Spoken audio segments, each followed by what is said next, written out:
الحمد للہ رب العالمین والصلاة والسلام علی رسولہ النبی الکریم اما بعد فاعوذ باللہ من الشیطان الرجیم بسم اللہ الرحمن الرحیم وما ارسلناک الا رحمۃ للعالمین صدق اللہ العلی العظیم۔ ایک مرتبہ بآواز بلند حضور صلی اللہ علیہ وسلم کی شان اقدس میں درود شریف پڑھیں۔ اللہم صلی علی سیدنا شفیعنا حبیبنا مولانا محمد مبارک وسلم صلو علیہ الصلاۃ والسلام علیک یا رسول اللہ صلی اللہ تعالیٰ علیہ وسلم۔ اللہ تعالیٰ کا ہم لوگوں پر بے پناہ احسان اور کرم ہے کہ اللہ تعالیٰ نے ہم تمام لوگوں کو حضور صلی اللہ علیہ وسلم کی امت میں پیدا فرمایا۔ یہ ہم لوگ اس چیز کو بہت معمولی سمجھتے ہیں۔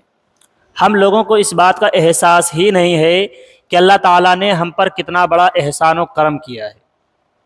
جب اللہ تعالیٰ نے تمام نبیوں کو پیدا فرمایا، تمام انسانوں کی روحوں کو اللہ تعالیٰ نے بہت پہلے ہی پیدا فرما دیا تھا۔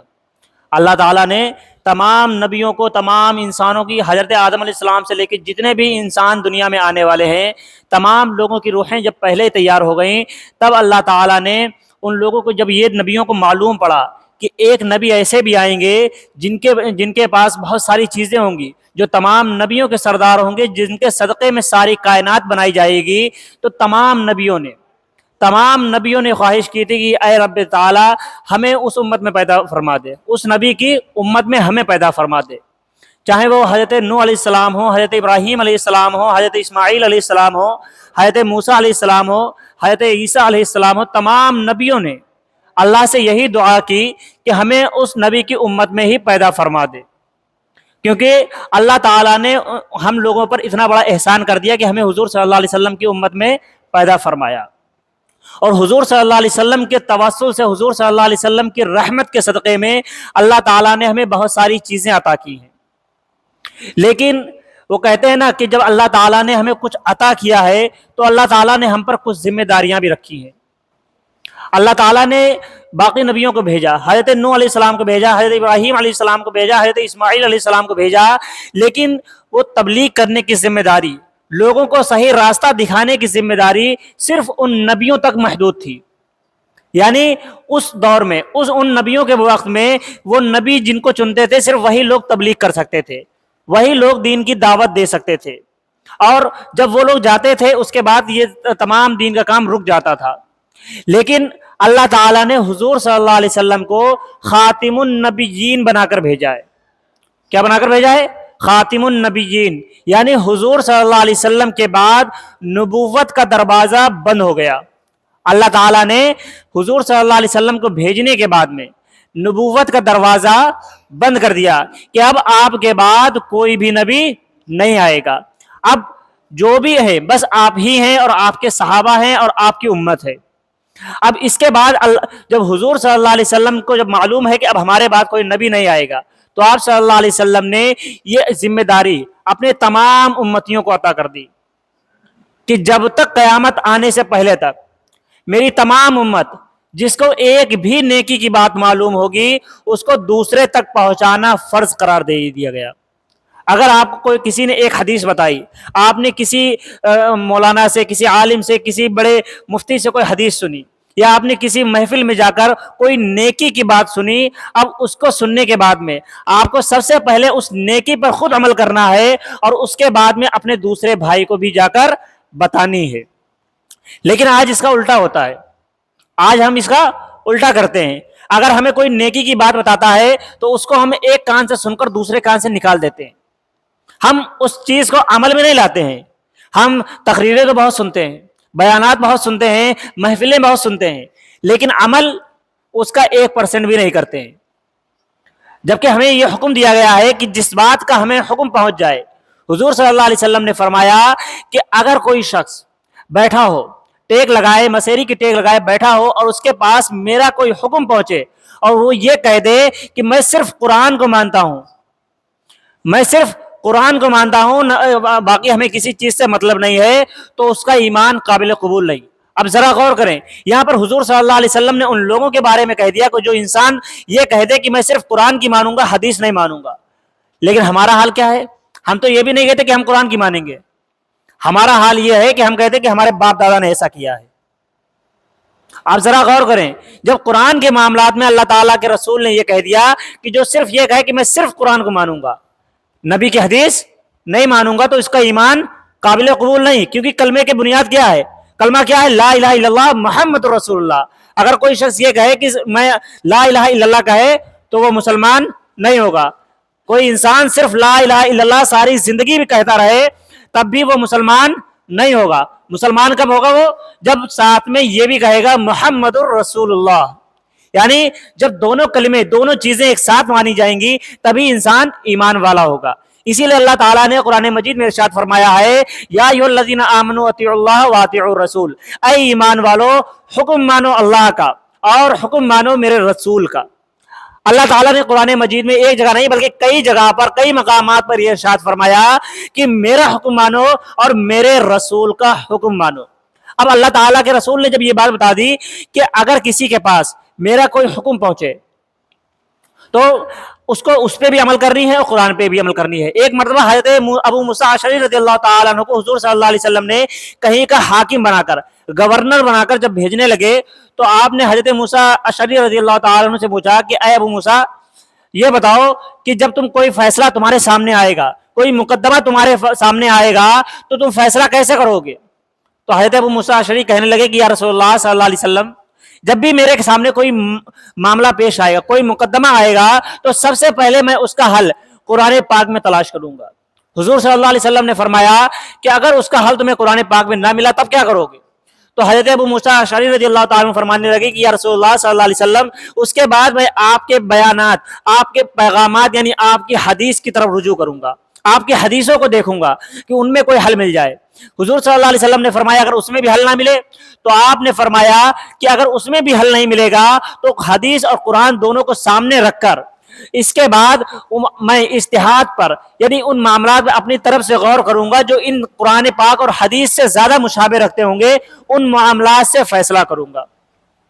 اب یہ چیز یہاں سے یہ نکل کر آتی ہے کہ اگر ہمیں کوئی چیز کا حکم قرآن میں مل رہا ہے تو ہمیں اس کا حکم قرآن سے لینا ہوگا، لیکن اگر وہی چیز ہمیں حدیث روک رہی ہے تو یہ یاد رکھیں کہ قرآن پاک میں کچھ آیتیں ایسی بھی ہیں جن کو منسوخ کر دیا گیا ہے. یعنی منسوخ وہ آیتیں کہلاتی ہیں، کچھ آیتیں ایسی بھی ہیں جن کو نازل کیا گیا، جن کا حکم تمام لوگوں کے لیے تھا لیکن اس کے بعد میں ان کا حکم وہاں سے منع کر دیا گیا، وہ چیز منسوخ کر دی گئی کہ اب اس حکم کو نہیں مانا جائے گا، لیکن وہ قرآن میں آیتیں موجود رہیں گی. جیسے کہ اللہ تعالیٰ نے ایک قرآن کی آیت نازل فرمائی تھی کہ اے مومنو جب بھی رسول اللہ صلی اللہ علیہ وسلم کی بارگاہ میں جاؤ ان سے سوال کرو تو پہلے صدقہ کیا کرو. جیسے ہی یہ آیت کریمہ نازل ہوئی حضرت مولا علی علیہ السلام نے ان کے پاس ایک درہم پڑا ہوا تھا، انہوں نے صدقہ کیا اور اس کے بعد حضور صلی اللہ علیہ وسلم سے ایک مسئلہ پوچھا جا کر حضرت مولا علی نے اس مسئلے کو پوچھا. ایک مسئلہ پوچھنے کے بعد میں ترنت حضرت جبرائیل علیہ السلام حاضر ہوئے اور آپ صلی اللہ علیہ وسلم سے فرمایا کہ یہ آیات منسوخ کر دی گئی کیونکہ ہر مسلمان اس لائق نہیں ہے، کیونکہ اس وقت غربت زیادہ تھی تو ہر شخص اس قابل نہیں تھا کہ صدقہ کر کے حضور صلی اللہ علیہ وسلم سے سوال پوچھ سکے. تو اس طرح سے بہت ساری آیتیں ایسی بھی ہیں جو قرآن پاک میں منسوخ کر دی گئی ہیں. اسی لیے اب ظاہر سی بات ہے ہم لوگوں کو ہر آیت ناسخ اور منسوخ آیت کا علم نہیں ہے، تو اب ہو سکتا ہے حضور صلی اللہ علیہ وسلم کا حکم اس منسوخ آیت کے بارے میں ہو. اس لیے جب بھی ہمارے سامنے اگر کوئی حکم حضور صلی اللہ علیہ وسلم کا پہنچتا ہے، اگر ہم کوئی بات بیان کر رہے ہیں، کسی شخص سے اگر ہم کوئی بات کہہ رہے ہیں اور اگر وہ شخص ہم سے اگر یہ کہہ دے کہ یہ حکم حضور صلی اللہ علیہ وسلم نے دیا ہے، یعنی کوئی بات حضور صلی اللہ علیہ وسلم کی طرف سے وہ منسوخ کر کے اگر ہم سے کہتا ہے کہ یہ بات حضور صلی اللہ علیہ وسلم نے کہی ہے، اب ہمیں وہاں پر خاموش ہونا پڑے گا. ہمارے لیے لازم ہے، واجب ہے کہ ہم وہاں پر خاموش ہو جائیں، کیونکہ ہمیں اس بات کا علم نہیں ہے کہ جو بات وہ بیان کر رہا ہے حضور صلی اللہ علیہ وسلم کی نسبت سے بیان کر رہا ہے. اگر آپ عالم ہیں، اگر آپ نے وہ بات جانتے ہیں کہ حضور صلی اللہ علیہ وسلم سے وہ بات ثابت ہے یا نہیں ہے، اگر ثابت ہے تو آپ کو وہاں پر خاموش ہونا پڑے گا. اگر آپ کو اس بات کا علم نہیں ہے کہ پتہ نہیں ثابت ہے یا نہیں، اگر آپ شک میں ہیں تو آپ وہاں پر خاموش ہو جائیں. کیوں؟ کیونکہ آپ اس شخص کی بات سے خاموش نہیں ہو رہے ہیں بلکہ آپ خاموش ہو رہے ہیں حضور صلی اللہ علیہ وسلم کی بات سے. اب غور کرنے والی بات یہ ہے کہ آج کے معاشرے میں، آج کے دور میں بہت ساری چیزیں، بہت ساری روایات، بہت ساری رسمیں ایسی چل پڑی ہیں جن کا قرآن و حدیث سے کوئی ثبوت نہیں ہے، کوئی طرح سے ثابت نہیں ہے. بہت ساری رسمیں ایسی ہیں جن کو ہم باپ دادا کی رسم بول کر نبھاتے چلے آتے ہیں، جبکہ ہمیں اگر کوئی رسم کوئی روایات ایسی چل رہی ہے جس سے اگر قرآن و حدیث سے ثابت نہیں ہے لیکن اس کو اسلام کو نقصان نہیں پہنچتا ہے، اسلام سے کو اس سے نقصان نہیں پہنچ رہا ہے، تو وہ آپ کریں، کوئی حرج نہیں۔ لیکن اگر کوئی ایسی رسم ہے، کوئی ایسی روایات موجود ہوں اگر معاشرے میں جس سے اسلام کو نقصان پہنچے، اسلام کو سنت کو نقصان پہنچے، قرآن و حدیث کو نقصان پہنچ رہا ہے، تو وہ صرف اور صرف جاہلانہ رسمیں ہیں، ان کو ہمیں چھوڑنا پڑے گا۔ جیسے کہ آج کل ہمارے محلے میں، یہ صرف ہم نے اپنے محلے میں اور آس پاس کے چند گاؤں وغیرہ میں رسم دیکھی ہے، وہ مٹکا گھمانے کی جو رسم رہتی ہے، ایک مٹکا گھما کر وہ منت وغیرہ مانی جاتی ہے، یہ خاص طور پہ عورتیں یہ رسم کرتی ہیں۔ آپ یقین مانیں اس رسم کا قرآن و حدیث سے کوئی واسطہ نہیں ہے۔ اب ظاہر سی بات ہے، اب یہ رسم قرآن پاک کے خلاف جا رہی ہے، حدیث کے خلاف جا رہی ہے۔ کیوں؟ کیونکہ قرآن پاک میں صاف صاف اللہ تعالیٰ نے فرما دیا ہے کہ منت صرف دو چیزوں کی ہوتی ہے۔ منت جو ہوتی ہے نا، ہم لوگ منت مانگتے ہیں کہ ہمارا یہ کام ہو جائے، ہم یہ چیز کریں گے، ہم ڈیک بنوائیں گے یا ہم فاتح کرائیں گے، تو حضور صلی اللہ علیہ وسلم کی حدیث جب آپ پڑھیں گے تو اس میں آپ کو ملے گا کہ منت صرف دو طرح کی ہوتی ہے، پہلی نماز کی، دوسری روزے کی، صرف دو منت ہے۔ اگر آپ کو منت ماننی ہے کہ جیسے ہم لوگ مانتے ہیں، منت ماننا غلط نہیں ہے، باقاعدہ صحابہ کرام نے بھی منت مانی ہے، رسول اللہ صلی اللہ علیہ وسلم کے دور میں بھی تھی، اور بہت سارے انبیاء کرام نے بھی منت مانی ہے، لیکن منت ماننے کا قرآن و حدیث میں صرف دو طریقے ہیں۔ پہلا، اگر آپ منت مانتے ہیں قرآن کی مانیں، نماز کی، اور دوسرے روزے کی، اس کے علاوہ باقی کسی بھی چیز کی منت نہیں ہوتی ہے۔ اب وہ مٹکا رہتا ہے، اب اس میں فاتح پڑھی جا رہی ہے، بہت اچھی بات ہے، وہی فاتح پڑھی جا رہی ہے، لیکن آپ یاد رکھیں کہ آپ اس میں کیا منت مان رہے ہیں۔ بھائی آپ نے فاتح پڑھ دی، وہ اچھی سلگ ہو گئی، اس کا شربت تقسیم کر دیجیے، کافی ہے، لیکن اس کو پکڑ کر بیٹھنا، اس سے منت ماننا، بھائی اس سے جاہلانہ عقیدہ یہ ثابت ہوتا ہے کہ بھائی ہم میں اور کافروں میں پھر کیا فرق رہ جائے گا۔ وہ ایک مورتیوں سے منت مان رہے ہیں، ہم مٹکے سے منت مان رہے ہیں، جبکہ قرآن نے اس چیز کو صاف منع کر دیا ہے، حدیث نے۔ ہم نے اس کے بارے میں جب مدرسے میں بتا کہ ہم نے کہا شاید بھائی کہیں کہنا کوئی ولیوں سے، کسی ولی سے یا کسی اولیاء اللہ سے یہ منت ثابت ہو، تو وہاں پر بتایا کہ بھائی ہم نے اس کو پہلی مرتبہ سنا ہے، وہاں کوئی اس بارے میں جانتا ہی نہیں کہ ایسی کوئی منت بھی چلتی ہے۔ پھر ہم نے اور اپنے جان پہچان والے عالموں سے پتا کیا، کہنے کہ بھائی ہمارے شہر میں تو ایسا نہیں ہوتا ہے۔ تو جب ہم نے پتا چلا تو یہ اپنے شیخانے میں ہے اور کچھ آس پاس کے دیہاتوں میں موجود ہے یہ رسم، اور یہ رسم صرف جاہلانہ ہے۔ ہاں یہ شیعہ حضرات میں یہ رسم پائی جاتی ہے، کچھ شیعہ حضرات میں یہ رسم پائی جاتی ہے، لیکن آپ کو بتا دیں یہ جاہلانہ رسم ہے، اس کا شریعت سے، قرآن و سنت سے کوئی تعلق نہیں۔ کیونکہ جب اللہ کا حکم آ جائے، اللہ کے رسول کا حکم آ جائے، اگر اس کے بعد بھی اگر ہم کوئی چیز اسلام سمجھ کر، دین سمجھ کر کریں گے تو پھر ہم اسلام میں نہیں رہیں گے۔ اب جب رسول اللہ صلی اللہ علیہ وسلم نے صاف طور پر، واضح طور پر یہ بیان فرما دیا کہ قرآن و سنت میں صرف منت دو ہی طرح سے ہو سکتی ہے، ایک نماز کی منت مانے، ایک روزے کی منت مانے۔ اگر آپ نے منت ماننی ہے کہ آپ کا یہ کام ہو جائے یا آپ کی اولاد ہو جائے تو آپ اللہ سے مانیں۔ کیوں بھائی منت ہم کس سے مانیں گے؟ اللہ سے مانگیں گے۔ منت کس سے مانگی جائے گی؟ دینے والی ذات اللہ کی ہے، تو ہمیں ماننی اللہ سے، مانگنی منت اللہ سے پڑے گی۔ ہم ولیوں کی دربار میں جاتے ہیں، منع نہیں ہے جائیے، لیکن وہاں پر پھر جا کر منت ہم ولیوں سے نہیں مانگتے ہیں۔ اگر کوئی شخص یہ کہے، یہ مانے کہ ولیوں کے دربار میں جا کر ولیوں سے مانگیں گے منت، تو وہ بھی غلط ہے، کیونکہ ولیوں کے دربار میں جا کر ہم فاتح پڑھتے ہیں، ان کا وسیلہ لگاتے ہیں، وہ چیز الگ ہے، لیکن منت جو مانگتے ہیں وہ صرف مانی جائے گی کس سے؟ اللہ سے۔ یہ بہت اہم بات ہے، یاد رکھیں، کیونکہ مانگنے والی ذات، دینے والی ذات اللہ ہی کی ہے، اور اللہ کے ولی بھی یہی سندیش، یہی پیغام آپ کو دیتے رہے کہ اللہ سے مانگو۔ حضور صلی اللہ علیہ وسلم فرما رہے تھے، ایک مرتبہ اپنے تمام صحابہ کرام بیٹھے ہوئے، حضور صلی اللہ علیہ وسلم تشریف فرما ہے، حضور صلی اللہ علیہ وسلم کہہ رہے کہ جو بھی مانگنا ہے اللہ سے مانگو، جو بھی مانگنا ہے، کچھ بھی مانگنا ہے۔ ایک صحابی کہنے لگے، یا رسول اللہ صلی اللہ علیہ وسلم، ہم اللہ سے کیا کیا مانگیں؟ تو آپ صلی اللہ علیہ وسلم نے فرمایا کہ اگر تمہارے گھر میں نمک بھی ختم ہو جائے نا تو وہ بھی اللہ سے مانگو، وہ بھی اللہ دے گا۔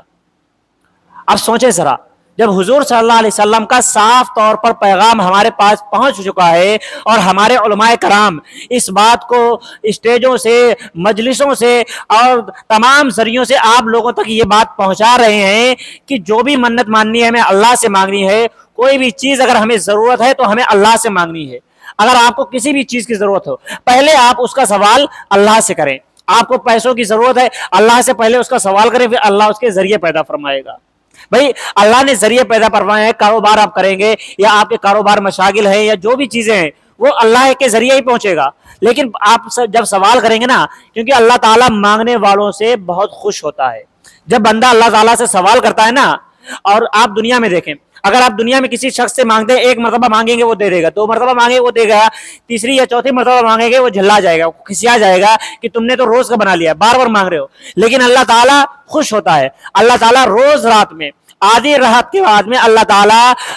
پہلے عرش پر آتا ہے اور اعلان فرماتا ہے کہ ہے کوئی مانگنے والا، ہے کوئی طلب کرنے والا، ہے کوئی مغفرت طلب کرنے والا، ہے کوئی مجھ سے مرادیں مانگنے والا جس کو میں عطا کروں، ہے کوئی مغفرت طلب کرنے والا جس کی میں مغفرت کروں۔ اگر ایسا نہ ہو کہ اللہ تعالیٰ دینا نہ چاہے تو اللہ تعالیٰ پہلے عرش پر آ کر کیوں اعلان فرمائے گا؟ اللہ تعالیٰ کو کیا ضرورت پڑی کہ وہ پہلے عرش پر آ کر اعلان کرے کہ مجھ سے مانگو میں دوں گا، مجھ سے مغفرت طلب کرو میں تمہاری مغفرت کروں گا، مجھ سے جو بھی مانگو گے میں عطا کروں گا۔ لیکن افسوس اس وقت ہم سب لوگ غفلت کی نیند میں سو رہے ہوتے ہیں۔ یاد رکھیں، آپ کو دنیا میں جتنی بھی بڑی مشکل کیوں نہ پیش آ جائے، بڑی سے بڑی بھی پریشانی اگر آپ کے سامنے پیش آ جائے، آپ رات میں اٹھ کر ایک نیند سونے کے بعد میں آپ 12 بجے، 1 بجے، 2 بجے، 3 بجے، 4 بجے اگر آپ اٹھ کر 2 رکعت نماز، 4 رکعت نماز تہجد کی نیت کریں، اور اس کے بعد میں آپ اللہ کی بارگاہ میں 2 زانو بیٹھ کر اللہ کی بارگاہ میں ہاتھوں کو بلند کر دیں، اور اس کے بعد آپ جو بھی اللہ سے مانگیں گے بشرطے کہ وہ چیز جائز ہونی چاہیے۔ اگر وہ چیز جائز ہوگی تو انشاءاللہ اللہ تعالیٰ آپ کو وہ چیز ضرور عطا کرے گا۔ اور یہ طریقہ ہم اپنی طرف سے نہیں بتا رہے ہیں، بلکہ یہ بات حضور صلی اللہ علیہ وسلم نے بتائی۔ حضور صلی اللہ علیہ وسلم اپنے صحابہ کو حکم دیا کرتے تھے، جب بھی صحابہ کرام کوئی بڑی پریشانی، کوئی مشکل لے کر آپ کے پاس حاضر ہوتے تھے تو آپ ان سے کہتے تھے کہ ایسا کرو، جاؤ نماز پڑھو جا کر 2 رکعت نماز۔ اگر دن کا وقت ہوتا تھا تو آپ صلی اللہ علیہ وسلم کہتے تھے کہ صلاۃ الحاجت کی نیت کرو اور اللہ سے دعا کرو۔ جب بھی آپ صلی اللہ علیہ وسلم کے پاس صحابہ کرام کوئی مسئلہ لے کر آتے تھے، کسی کو پریشانی ہے، کسی کے اوپر قرضہ ہوتا تھا، کسی کی اولاد نہیں ہو رہی، تو وہ آپ صلی اللہ علیہ وسلم کے پاس آئے، یا رسول اللہ صلی اللہ علیہ وسلم میرے اوپر قرضہ ہے، میرے اوپر فلاں منافق کا قرضہ ہے۔ آپ کہتے تھے جاؤ نماز پڑھو جا کر، اللہ سے دعا کرو، اللہ تعالیٰ غیب سے امداد فرمائے گا۔ اللہ جیسے وہ نماز پڑھتے تھے اللہ تعالیٰ ان کے لیے امکان پیدا فرما دیتا تھا، اللہ تعالیٰ حضور صلی اللہ علیہ وسلم کے پاس مال و دولت بھیج دیتا تھا، یا جس کو جیسی ضرورت ہوتی تھی، یہاں تک کہ حضور صلی اللہ علیہ وسلم کے پاس جب مدینہ منورہ میں قحط پڑا تھا تو تمام لوگوں نے حضور صلی اللہ علیہ وسلم سے شکایت کیا کر، یا رسول اللہ صلی اللہ علیہ وسلم مدینہ منورہ میں قحط پڑ گیا ہے، لوگ بھوکے مر رہے ہیں،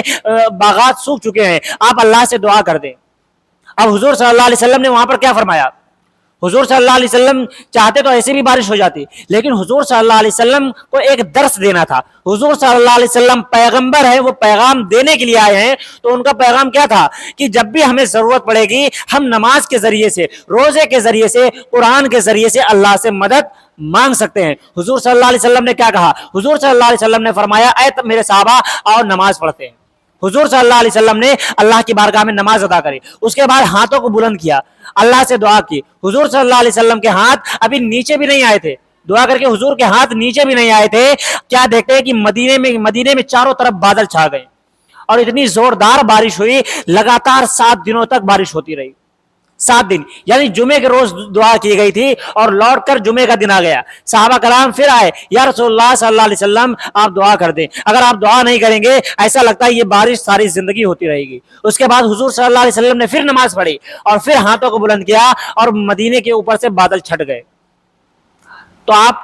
آپ کا یہ عمل حضور صلی اللہ علیہ وسلم دنیا میں کس لیے آئے؟ ہم لوگوں کی اصلاح کے لیے، ہم لوگوں کی بھلائی کے لیے، ہم لوگوں کو سبق سکھانے کے لیے، ہم کو درس دینے کے لیے آئے۔ تو حضور صلی اللہ علیہ وسلم کے اس عمل سے ہمیں یہی درس ملتا ہے کہ جب بھی ہم پر کوئی پریشانی آئے تو ہم وہ طریقے سے اللہ سے دعا کریں جو طریقے حضور صلی اللہ علیہ وسلم نے بتائے ہیں، نہ کہ جاہلانہ طریقوں سے۔ اگر کوئی طریقہ ہمیں قرآن و سنت سے مل رہا ہے تو ہم اس پر عمل کریں گے۔ تو اگر کوئی چیز، کوئی بھی معاملات میں اگر ہمارے باپ دادا کی رسم قرآن و سنت سے ٹکرائے گی تو ہم قرآن و سنت کو مانیں گے، باپ دادا کی رسموں کو چھوڑ دیں گے، کیونکہ یہ حضور صلی اللہ علیہ وسلم کا حکم ہے۔ کیونکہ جب ابو جہل کے پاس حضور صلی اللہ علیہ وسلم پیغام لے کر گئے تھے، دین کا پیغام لے کر پہنچے تھے، تو ابو جہل نے یہی بات کہی تھی کہ میرے باپ دادا، ہمارے باپ دادا یہی دین فالو کرتے چلے آئے ہیں، ہم آپ کی بات کیوں مانیں؟ تب اللہ تعالیٰ نے فرمایا تھا کہ ان کے باپ دادا، اللہ تعالیٰ نے قرآن مجید میں ارشاد فرمایا کہ ان کے باپ دادا جاہل ہیں، یہ اپنے باپ دادا کی جاہلانہ رسموں کو فالو کر رہے ہیں،